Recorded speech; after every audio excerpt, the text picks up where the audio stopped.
We have an outstanding guest for us at this lunchtime at TMI. This is Hump Day. This is Wednesday. We're bang in the middle of events at TMI. And we have none other than Mr. Andrew Blyth from the United Kingdom and Ireland Territory. Let's welcome Andrew. We're all muted, but we're clapping you, Andrew. Great to have you with us. Thanks, Nick. It's good to be here. It really is.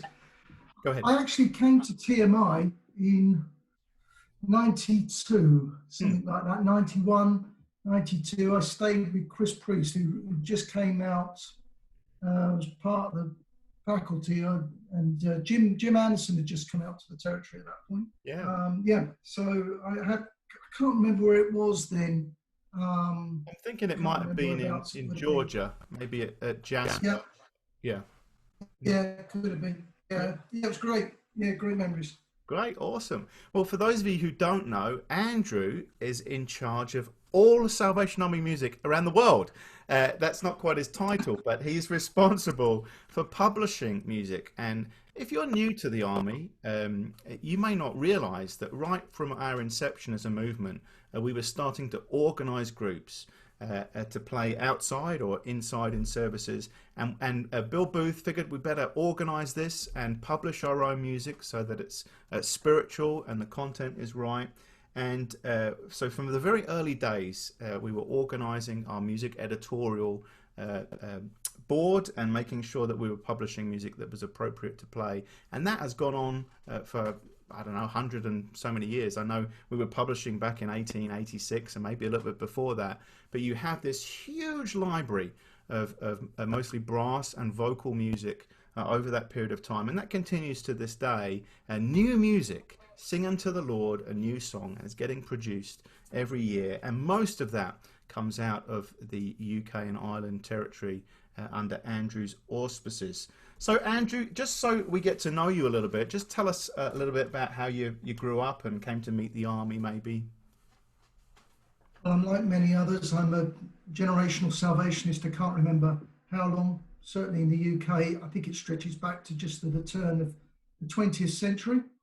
I soldiered at a place where the seaside was. So we used to go, the band used to play on the sand. So people would be sunbathing. And my earliest recollections were that my dad and my grandfather would step over these people with their instruments and their tunics and their caps to play Onward Christian Soldiers whilst these people were relaxing on the beach.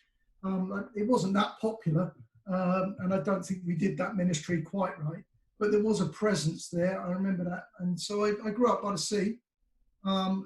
Strange enough, I can't swim. I hate the water.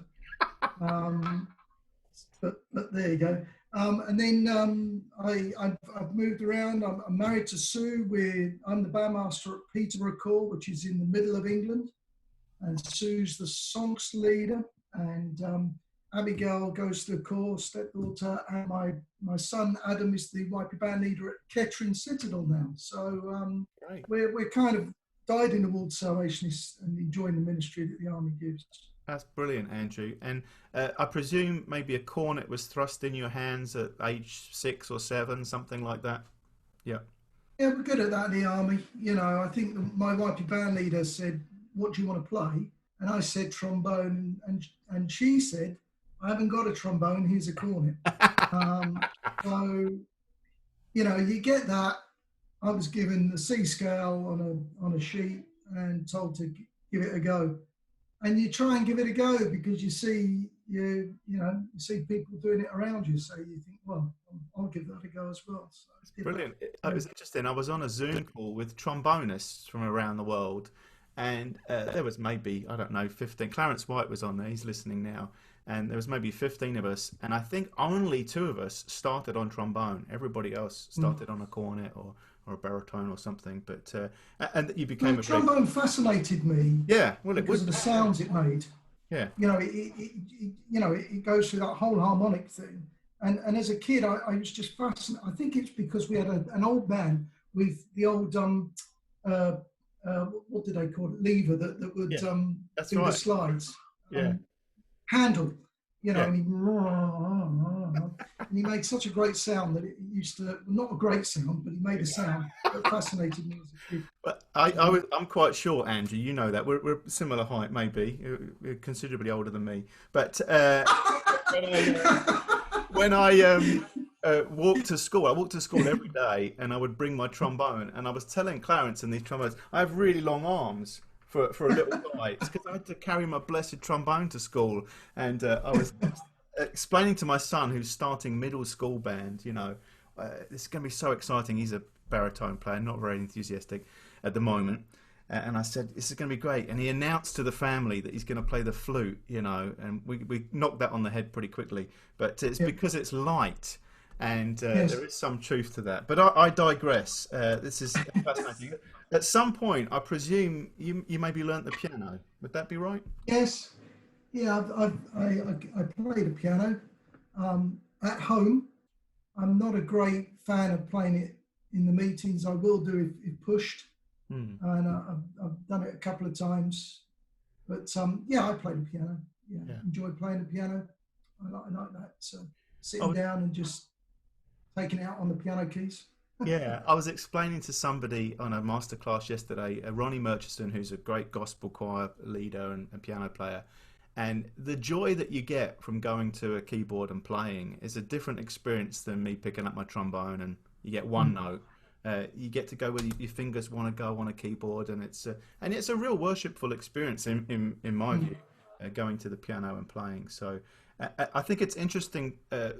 Composers that do learn the piano, composers that don't. Some fantastic composers that can't play, note on the piano. But I assume that helped you start writing music, perhaps at an early age. What were some of the earliest pieces that you wrote, Andrew? Yeah, I think it did. But I think what's been fascinating, I see some people in Andrew Wainwright and stuff like that.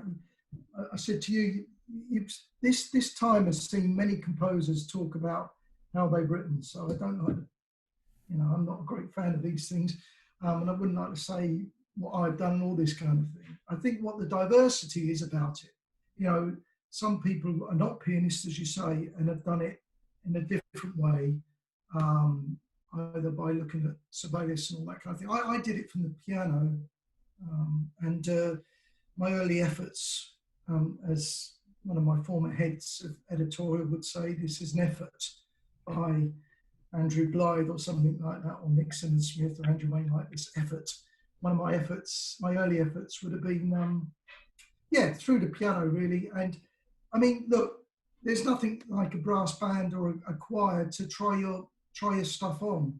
And if you've got good, encouraging leaders, then that helps. And that's what I had at an early age. I had leaders that, even though they were probably the worst efforts, I did something on a tune called Heart and Lee by George Mm, Marshall, lovely. which is a sacrosanct tune Yeah, not to touch. yeah. Only Brother Downey has done anything on it, and I don't blame him for that because he's done a great job. But I tried to do something on that, and it was awful. But what I got was an encouragement and a gentle kind of, well, perhaps look at it, look at this bit and look at that bit. And, there's a lot to Did, be said for that. We all have a responsibility to be encouragers to composers.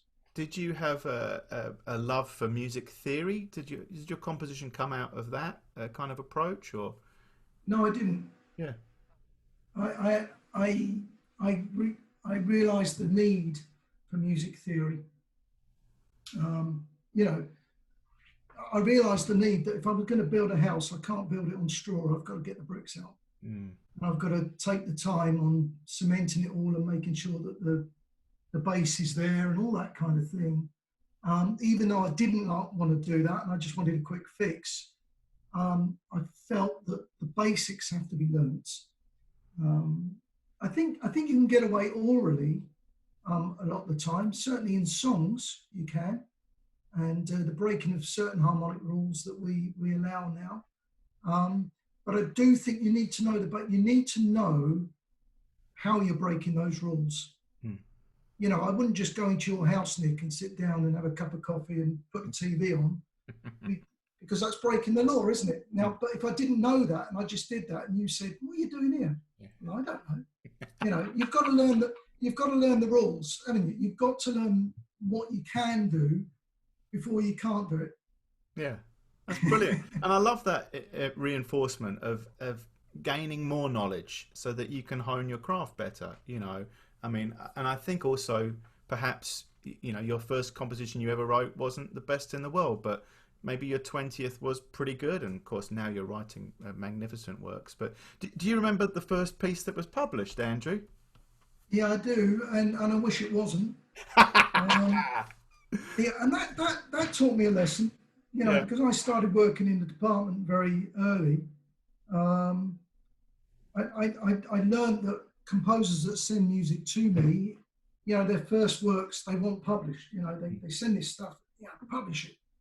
And I think I learned the lesson that I sent a couple of things in, but one of the earliest things in was when I was a kid. It was our YP band's centenary or something, and I wrote this march for them. And it's rubbish. It's, you know, and I wish it never got into print. It's there now, and you know, and people when I go on weekends in the UKT, particularly think it's great to play this, and I think, oh, you know, you know, you develop as a writer, or you should develop as a writer, and so whenever you send something in as a first effort, you need to really be sure that you're not as naive as I was in But, sending stuff in.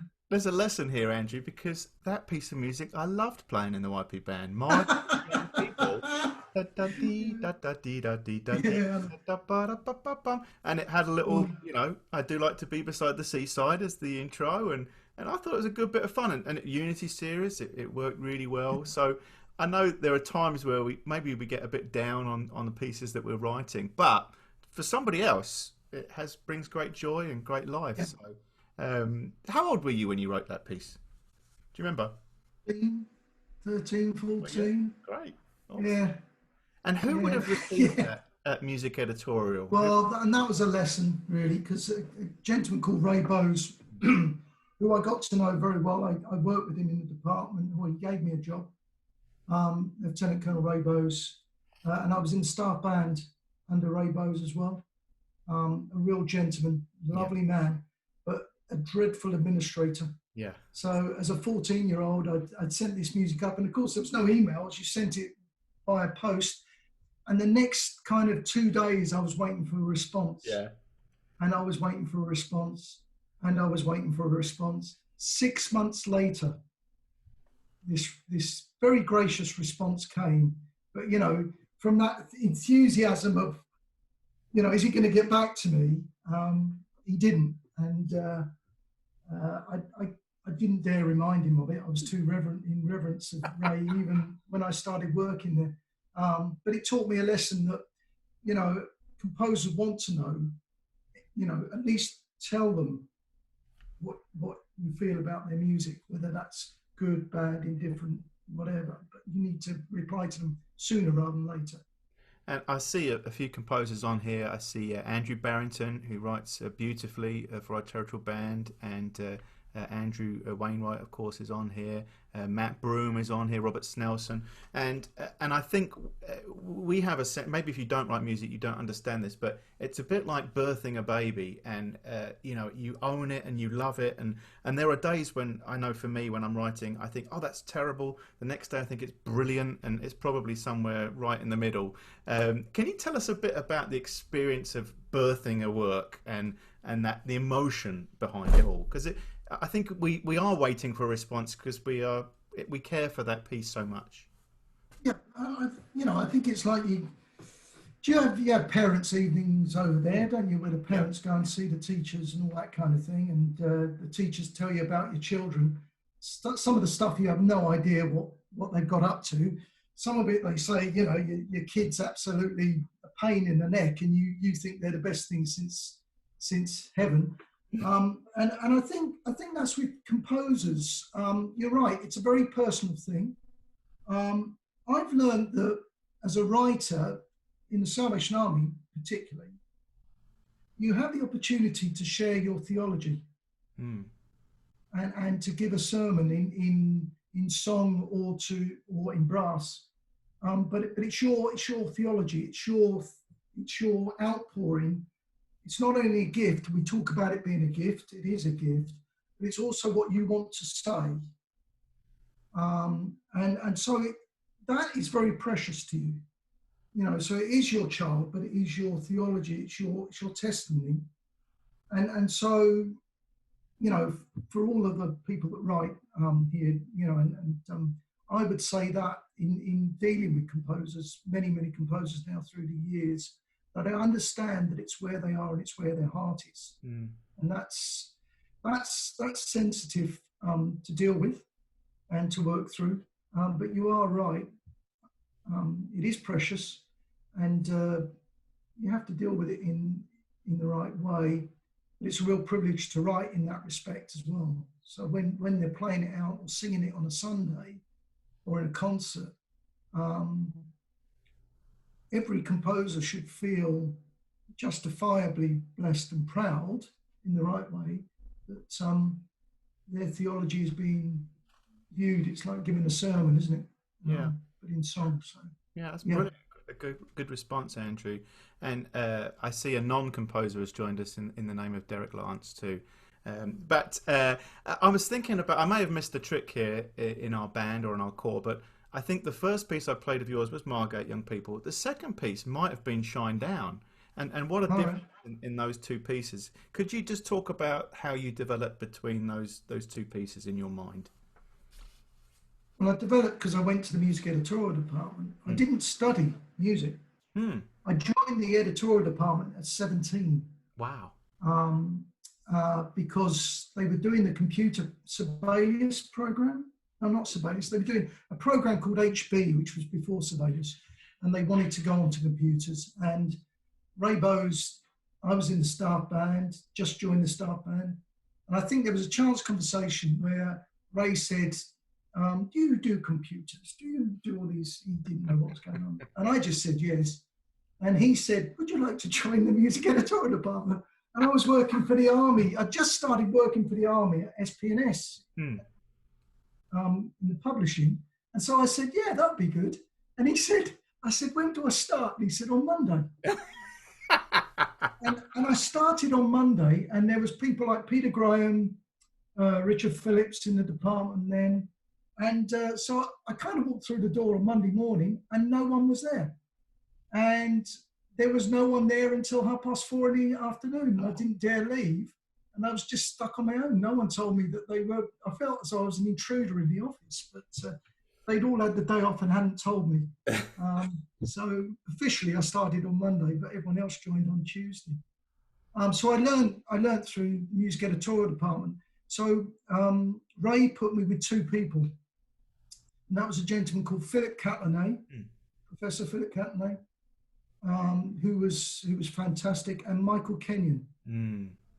So I had 2 years with both of them, going around their house and learning the fundamentals and the basics and the advanced kind of study of composition. Yeah. Now, we've got some younger people than us on this call, and they're probably thinking, well, how did you produce music before you had computers in the office? How did that work, Andrew? You weren't writing everything. Well, how it was printed? Yeah. Yeah. Well, it used to be printed with a guy who didn't know any music at all. So it was an old man. It was a publishing company, and it was done by stencils. So they used to get the crotchet and bang the crotchet into the paper as a stencil, and then a quaver and bang the quaver into the. And they weren't musicians. Quarter note and an quarter note. Sorry, yeah, half notes, quarter notes, yeah.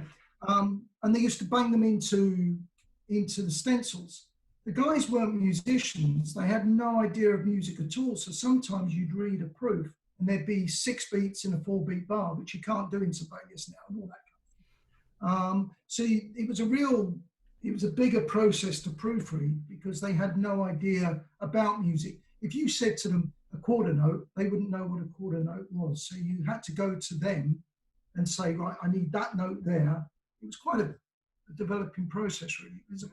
A guy knocking in every note was a long process. It's taken forever. Yeah. Yeah, and a No real wonder. art because Yeah. you had to put it all on the page in the right way. Wow. Thank the Lord for computers. Mm. Now, talk to us a little bit, Andrew, if you will, about your process. Let's say, and I don't know what it's like, maybe somebody asks you to write a song or a band piece. And is it easier actually when you are asked to do something specific, or do things just come to you in the middle of the night and you start writing? Talk us through maybe a couple of examples of the process for you for writing. Well, I think, and I mean, I'm looking here with many of these guys that have written, so they'll understand. You'll understand this. I think you always need a goal, and you always need something to set to, and then you understand the process of what that set to is. So, for example, I did something for ISB 120, um, and Steve said to me, "We'd like you to do a benediction." So I thought, well, let's have a think. What can I use as a benediction? So you start to think benediction, bang, there's the subject matter. I've got a tune or I've got something there. And then it's for ISB 120. So let's put a little bit of a stamp on this, because if you've got a tune, so say if you've got a hymn tune, out the tune book, you haven't got to, you've got to harmonize it in the way you want to. But actually, your subject matter, you haven't got to think too much about it because the melody line's there. So you put your own stamp.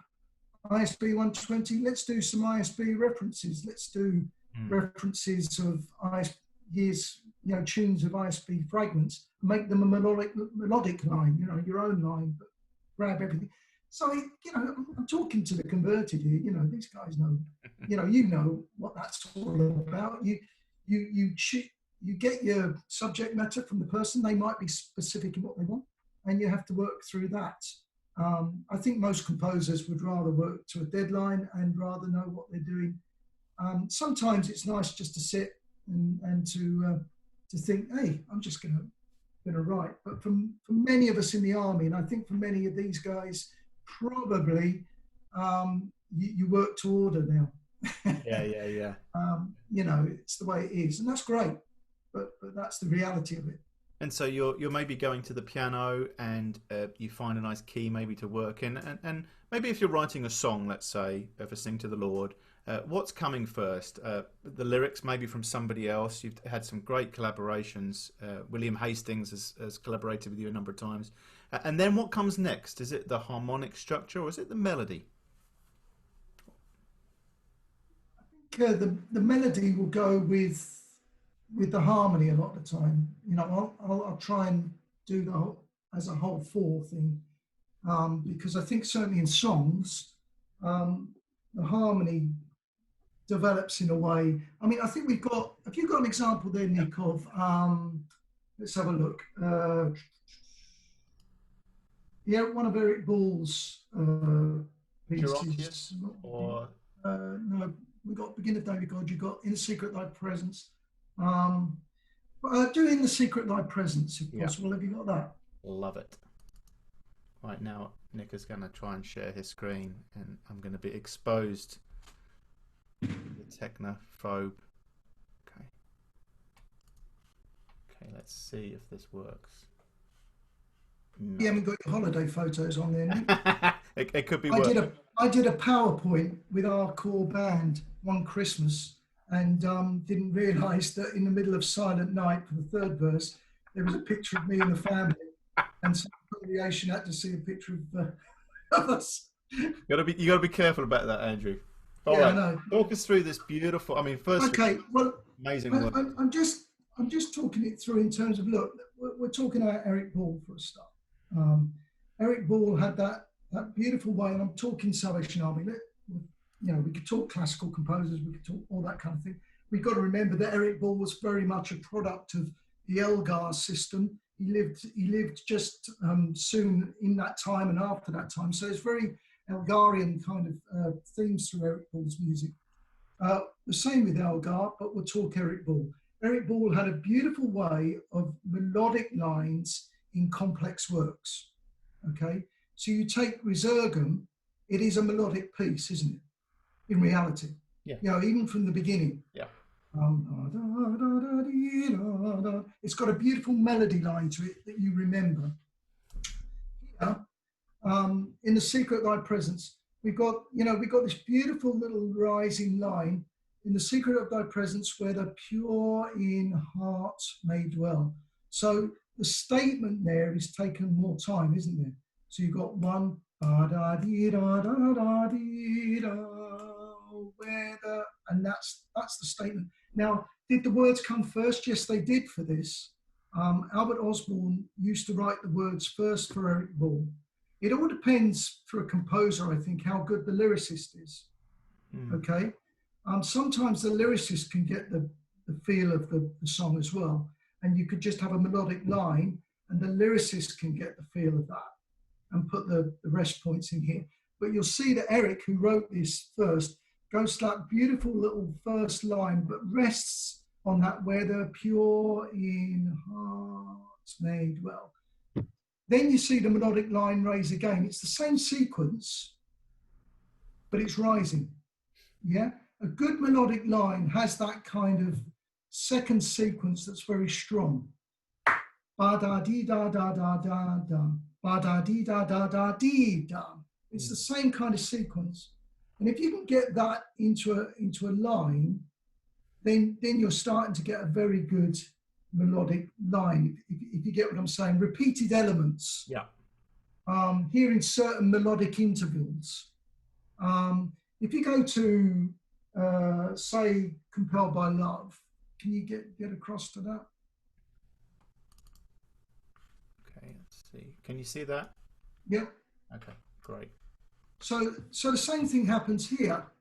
We've got this melodic line, ba bee ba ba, and then the second stave down there, ba bee ba ba. You know, so we've got da da dee da da da da da da da da da da da dee da. Okay, it's repeating elements in the melodic line, which makes a melodic line work nice and smoothly and well, and gives the people something to remember. You know, if you're in a sermon, you usually remember something when the sermon, when the person that's given the sermon repeats a phrase. Some of John Gowan's best sermons used a repeated phrase over and over again, but he would inflect that phrase. So he would say, God is infinitely more. Infinitely more is God. You know, and he would use infinitely more, but he'd use it in different inflections. Here we're using a melodic line, but in different inflections. So it's going ba-dee-da-da, ba-dee-da-da, just going up the octave. And we're just using different inflections, but using a strong line to make that happen. Intervals are very important. I often think intervals are very important. In the secret of the presence have that sixth, da-da-dee-da-da-da-da, da-da-dee-da-da. You know, it's some nice intervals there. Begin the day with God, Eric Ball. That's the sixth. Begin the day with God. You know, it's a lovely, lovely sixth. Sixths are beautiful intervals. If you can get a good kind of there it is. Da, da, da, dee, da, da. And where does he rest on? Yeah, but you know, he rests on that. He rests on God. He goes to that point. The marrying of words and music. It's absolutely beautiful, and crucial in a good army religious text is that marrying of words and music. I think composers can do it either way. Most vocal composers can. I did I think a 14-minute thing for our A chorus a couple of years ago, and then Stephen Pearson wrote the words for it after it was all completed as a 14-minute set. It's just that marrying of words and music, but making sure that those intervals and the melodic kind of repeated elements are used. Sounds simple, not necessarily easy to do or contrived. Yeah, that's great, Andrew. Derek has given me a lesson on how to share my screen. Appreciate that, Derek. Maybe another time. In a nutshell, this is a simplistic question, but is it easier to write songs for you or easier to arrange for brass band? I think if you're a brass band composer, when you're a vocal composer, you're a composer. It's yours. Mm. It's completely it's your own material. So you take Woody out of Toy Story, right? That's Tom Hanks. So when you see Tom Hanks, you automatically think of Woody. That's the complete package, isn't it? I mean, you can't hear Yeah. Tom Hanks speak without thinking of Woody. When you're a vocal composer, it's completely yours. You own it. When you're a brass band composer, there's a certain element. Andrew's here and people are here. Yourself, that you take fragments of tunes. You certainly in the army, you have your tune and you take fragments of that and you work developing material around your basis of your tune. So the tune's perhaps not yours, usually not yours.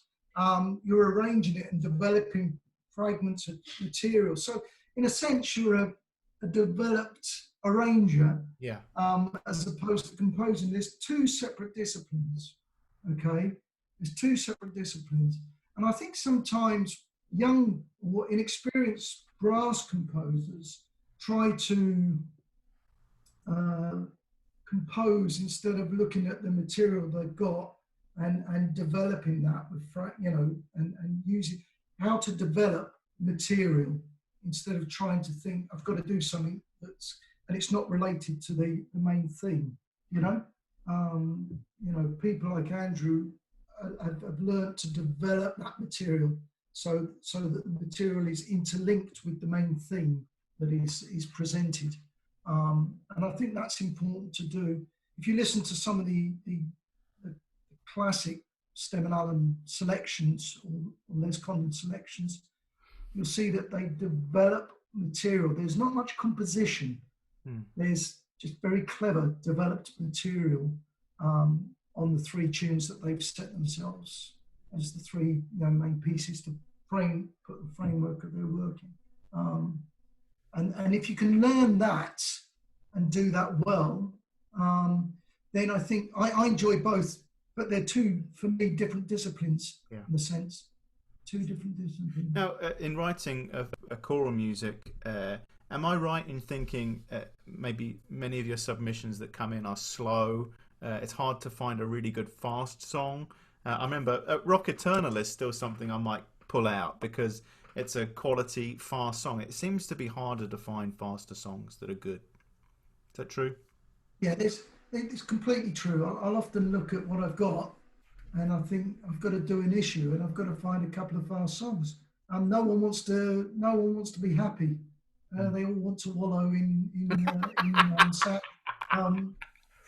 salvationist way. But no, it is difficult because I think it's difficult for writers to find something fresh and new. Dick Crommett was the master of that. He had that kind of groove and vibe that works, that gave it a foot tapping appeal. But no, it's not easy. And I'd love to find some fast songs if anyone wants to write any, that would be great. How much do you think Len Ballantine changed vocal music in the Salvation Army, Andrew? I was in the department when Len came, and I think he changed vocal. You've got to remember that we had Norman Bearcroft and Ray, who were ready to retire, and we had Robert and Len that came into the UK territory, who had groups like the ISB and the ISS, who had the opportunity to put their own stamp on it. I think the North American influence that they both had, was massive. I think the influence that you guys, the Tom Fetkers, the Southern Gospel has had a massive impact on Salvation Army writers. For Len, it was huge. I think he would double thirds in his vocal writing and do things that I found fascinating, his piano accompaniments. And this is where I learned, and this is where, if there's any guys here that are wanting to learn, his attention to detail taught me a lot. Because if I sat with someone like Ray Stemmen, his was just a genius. So Ray would just write. He could write a brass band score by going from the soprano cornet to the second baritone to the bass, and just write it like that, completely out of, and no piano. He could write a score. In fact, we put him in a room one day and asked him to write a march, Triumph Series march. And we gave him lunch in the room. He had no piano, and he'd done the march by 4 o'clock. And he started at 10. Yeah. That's the genius that man was. But then everything was detailed, and he'd go over and over and over it. And his attention to detail was quite something, as was his music. And yes, he did change. He did change the very nature and style of choral music here into a North American type style of choral music. I think there's room for all of it. Richard Phillips has kind of brought that back a little bit, and has made it more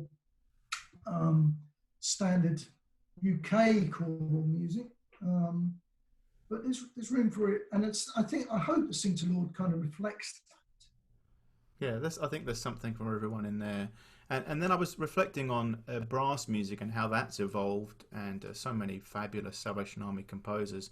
But in terms of North America, I mean, certainly Jim Curnow, Stephen Buller, Bill Himes had an impact at a period of time in Salvation Army brass band music. And suddenly you were hearing what we call bells, what you would call glockenspiel, in a march, which sounded so foreign to me, but really reflected what was happening over here. And how would you assess the kind of impact that maybe North America has had on the brass band journey? I think the reality is, when we look at, say, 1980, okay, Les Condon, who had contributed so much, was starting to not contribute, and of course he died in 83. RSA was moving to Australia and all that kind of thing. And those English composers of the 60s and 70s were getting older, and they weren't contributing as much. If it wasn't for Bill, Steve Buller, Jim Curnow, I do believe that SA music would have struggled. They brought again a North American influence to Salvation Army publications. They inspired a lot of composers at that time, not just in America, but around the world. But we needed them because when you look at the publications during the early 80s, middle 80s, it was USA centric. It was driven towards the Americas because they were leading the way. We kind of got comfortable in the UK on just plodding along and expecting the standards to do what they were doing. It's interesting. Saying that, we got a bit pompous about it. And I think we got a bit pompous about harmony and about breaking some of the rules, and they can't do that. These Americans are just doing what they want to do and all this kind of thing. Michael Kenyon was dreadful. I mean, he wasn't a great worship chorus person at the best of times, but, he hated all that kind of consecutive fifths or, doubling in the third and all that kind of thing. But we kind of let them in the end. What's interesting, Brian Bowen was talking to me about the difference between, obviously he has great experience being both sides of the pond, but writers like Ray Stedman, and to an extent Brian Bowen sounded like Vaughan Williams or Elgar, whereas Jim Curnow sounded more like Copeland. It reflected where you grew up and actually the geography of the country, England being small and intricate and America being wide open, and it reflected in their music, which is kind of interesting. Yeah, it did, and it was a smaller world for a start, but surely you're a product as a composer of who you are. Again, this is the whole thing of what your influences are, what you love, what you don't love, what you want to shy away from. So you soak up what you enjoy. Yeah. If you enjoy John, I don't mind. I love him to bits, but someone like Martin Cordner loves Star Wars music. Absolutely loves it. He's into it big time. Now his music will reflect that. That's but that's the thing that's gone through the years. Mozart kind of reflected Haydn. Beethoven reflected elements of Mozart. It's all imprint and DNA that is passed through. I mean, I'm reading Chronicles at the moment. Talk about this begat this, begat this, you know, and all this kind of thing, you know. It's completely, you know, you could say that Mozart begat, you know, Yeah. Beethoven begat, you know, Mahler, it goes on. And it imprints us as composers, as people that write, you guys, you know, your influences and the things that you love. You're going to take that and you're going to, when people say to me, you know, oh, for example, Martin Courtney, oh, that sounds like, you know, I say, well, of course he's going to, you know. Yeah. Don't be worried about that. You need your originality. You do, but you are going to be influenced as a composer on what you hear and what you like. That's the way it is. That's fact. Yeah. Now, I'll ask some questions in a minute because people may have something that they want to ask you. But just from a practical point of view, let's say you're writing a piece of music and you get stuck. What are some strategies to kind of get unstuck? I mean, do you go for a walk? Do you? How do you manage it where you get a bit of writer's block? Well, I think it's, you get frustrated. I think as writers, you kind of, you know, the glasses come off. Eric answers a pain in the neck, you know, that kind of thing. You know, these bandmasters wanting it, you know, within 2 weeks or something like that. You do get frustrated. I think the thing is not to beat up on yourself. Okay. The first thing is, for me, I have to realize, like a lot of us, if you're asked to write it, there's a reason why you've been asked to write it, because you've been given that confidence in your ability to write. So, you know, don't get beat up on yourself. That's what I've learned. And you have to walk away. Sometimes a new day brings a new feeling. I think you said, which was interesting, you know, you can go away from these things and sometimes you hate looking at it, and then sometimes it comes back and it's in a better light. It's like an argument at home, you know, if I've had an argument with Abigail, something like that, sometimes you just have to walk away, you know, and then when you come back, it's a better atmosphere. The same thing with music. As a composer, I think it's important to spend some time. You have to spend time on your music. There's a great illustration I see of someone with a hoe on a stave, kind of pulling the quarter notes out and all this kind of thing, and just saying, take time and develop and make your music grow. And I think walking away and having a block is part of that process. It's not a bad thing. It's part of the process. Because in the end, you know, you get to that point where you get a finished product. So I don't think you should beat yourself up. I've learned now to think, okay, this needs to be put away for a bit. When it comes back out, I'll see how it looks for me then. Yeah. That's great stuff, Andrew. Really appreciate that insight. I wonder if there are anybody with sort of composition questions. We're going to get to the editorial bit in just a minute. But has anybody got, just raise your hand if you've got a question, and we'll see if anybody out there wants to probe the mind of the world's music editorial genius. Anybody out there with a question? If you don't, that's fine. I'll keep firing away. But, Nick? Yeah. Go ahead, Marcus. I can't show myself, but I've got a question. Okay, go ahead.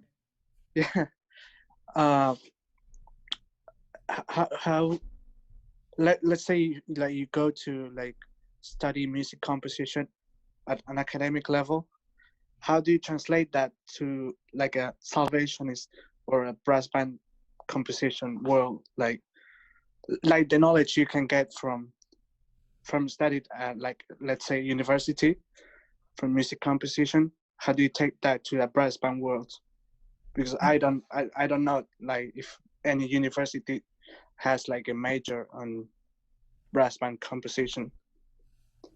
Okay, Marcus. Well, there is a university at Salford that does in the UK that does brass band composition, but it's a good point. First thing I would say is, as I said, I'm not trained. I wasn't university trained. People like Martin Cordner, who's written a lot of music, you may have heard of that name, in there's not university trained. Many of our Salvationists at the beginning, Ray Stimon, Les Condon, were not university trained. So university will give you the basics of music and harmony and developed harmony, and that's great. And as I say, you need to learn those basics. But I think in terms of Salvation Army composition, you have to. This is the good thing about our church, is you have the tools to make that, to try these things out. Look at brass band scores. Look at the way they're scoring. Score and get it played. And that's the only way you're going to learn, because it is a very narrow avenue of music making, brass banding. But in the army, hopefully you have that opportunity to be able to do that. You need to buy brass band scores, because at university, your professors, etc., will not necessarily know how to score for a brass band. Because they're a professor in music doesn't mean they're a professor in brass band scoring. So you need to speak to people like Nick. You've got composers around your territory there, and just learn that way. Get scores. Learn your fundamentals from university, but learn the craft within your church. Great, good question, Marcus. And it leads me on to your role as head of music editorial, and I don't know how many submissions you're getting a week or a month. Pre-COVID, Andrew, what kind of number would that be like? Are you getting 5 pieces a week, or? I'm getting 5 to 7 a week, both brass or vocal, which kind of adds up to quite a few a month. And still, I mean, I've been working for a few weeks since lockdown, and that would still be the same. I think some writers are now not doing anything or sending it in until things are going to happen again. But yeah, 5 or 7 a week. So that soon builds up, brass and that volume, yeah. Because you've only got so many outlets to put, and I know we're living in such an instant world that we want our piece published and played that year, and that's not always possible, is it? It takes time. No, it's not. It takes time. I mean, look, I think today's composers have got a better avenue to get stuff played. I think people are more encouraging in that way for themselves, but it's not as easy as just to publish stuff. I have 70 titles a year around that we publish, but there's more than that coming in, and I'm trying to juggle, first of all, the fact that I want everyone to have a voice as much as possible. So I can't, I just can't publish 4 Nick Smith pieces in the Unity series on that month. I want to balance it out so people get a wider range of theology and testimony from Nick Smith, Andrew Wainwright, Bob Snelson. You know what I mean? That kind of range of voices.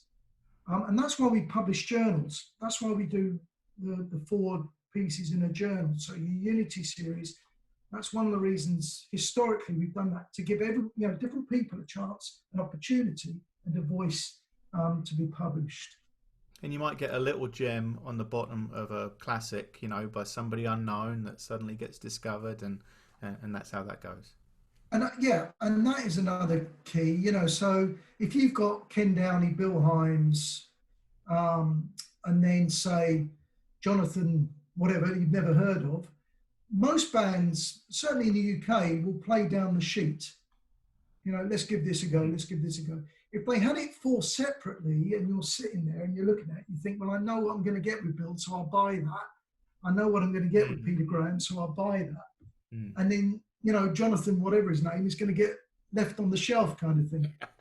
So we find it important to make a 4 journal, thing, so that composers can develop and to be known through that system. Now, what are some of the pitfalls that you're noticing about modern composers? Now we're going to computer. Maybe before we do short score, the kitchen sink sometimes goes into these big pieces, 16th notes galore. What are you seeing that you think maybe we could refocus and be a bit more functional? I think we need to be a bit more functional, but that's learning the basics. I think we do. I spend a lot of time with Ken Downey.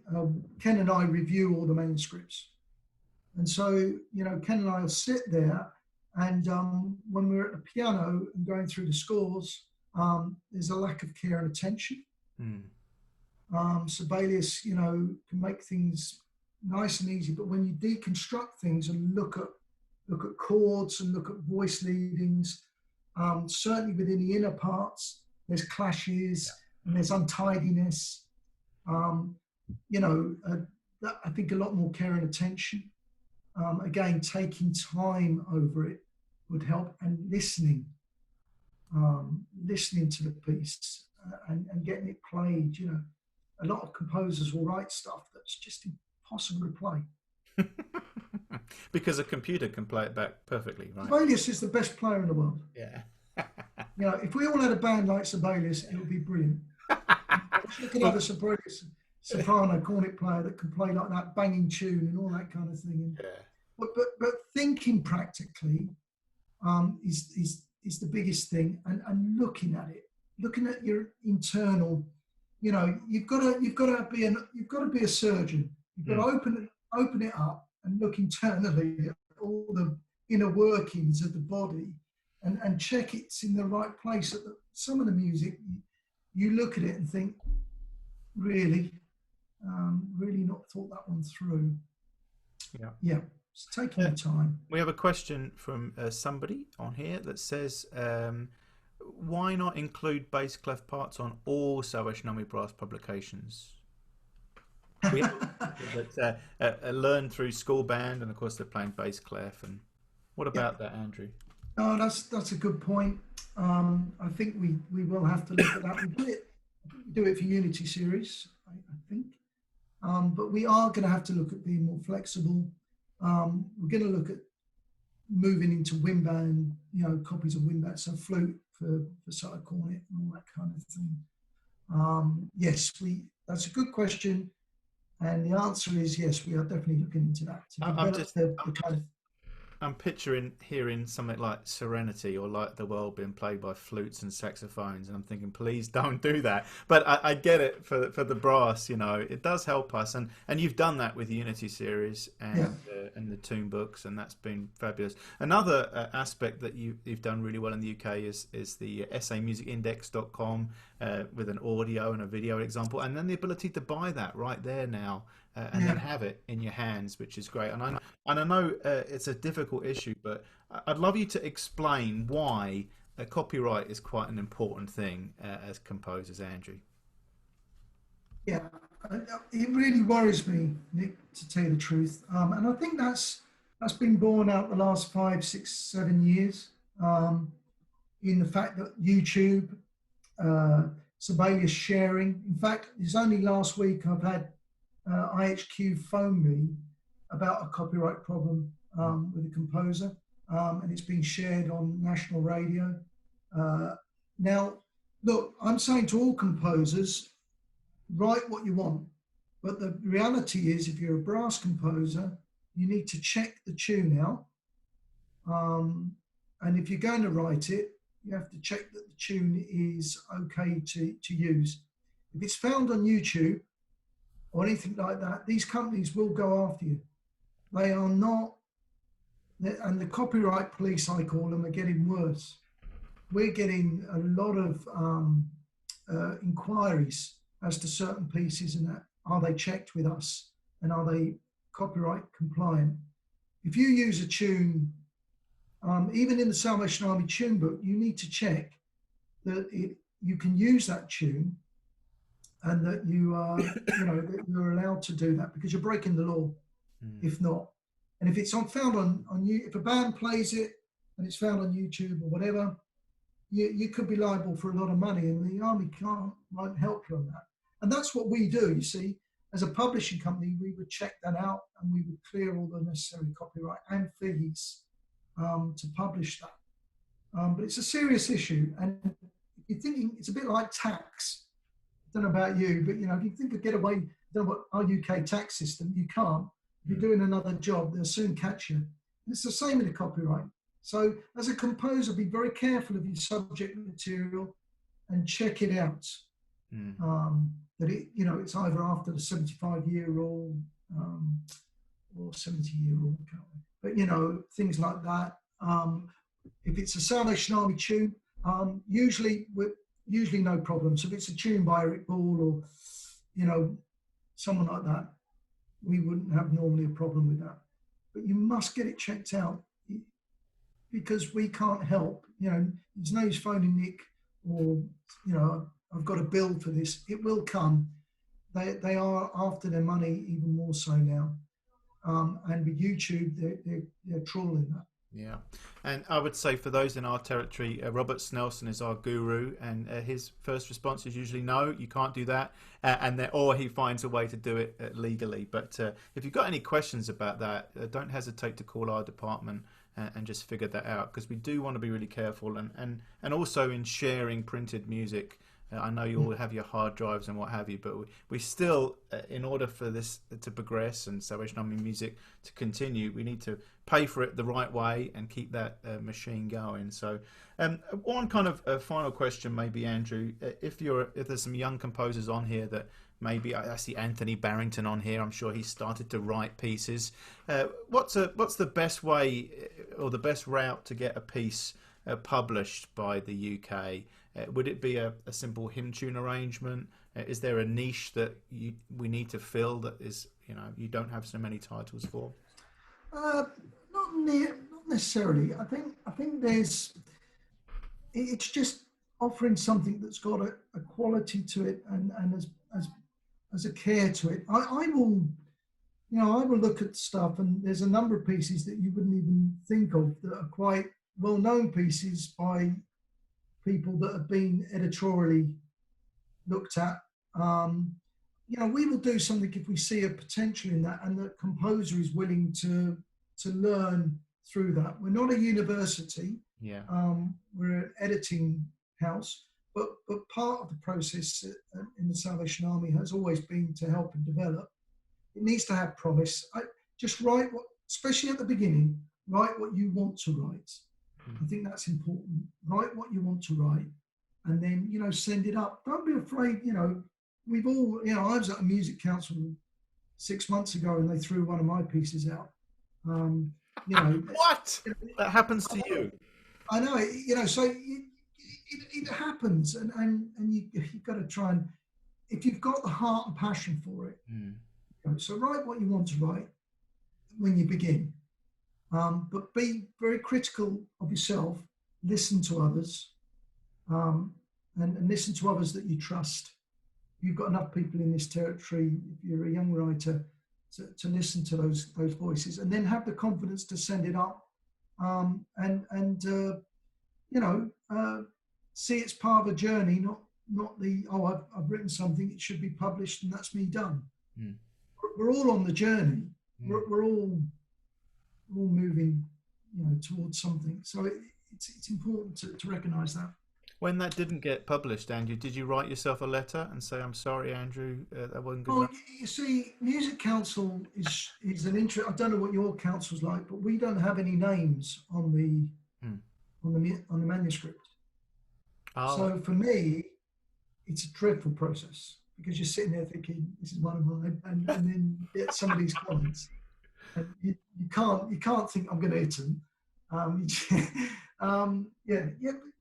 It's just the way it is. Look, you know, what we got to remember is we're in a fantastic organisation, okay, that is taken. You spoke about it right from the beginning, but we are Methodists originally, okay, and the Methodist theology was theology of song, of music. So John and Charles and Samuel Wesley were musicians as well as theologians. And Booth took that. He could see that music had that impact on people's lives. And so it's central to our movement. Richard Slater brought the quality to it. The father of the Salvation Army brought the quality about music should be done as the best for the highest. So the quality of our music was quite groundbreaking. Certainly for the turn of the 20th century, we were far ahead of our counterparts in the brass band world, and we were challenging some of the best choirs in the UK at the time, because our quality was just growing and growing and growing.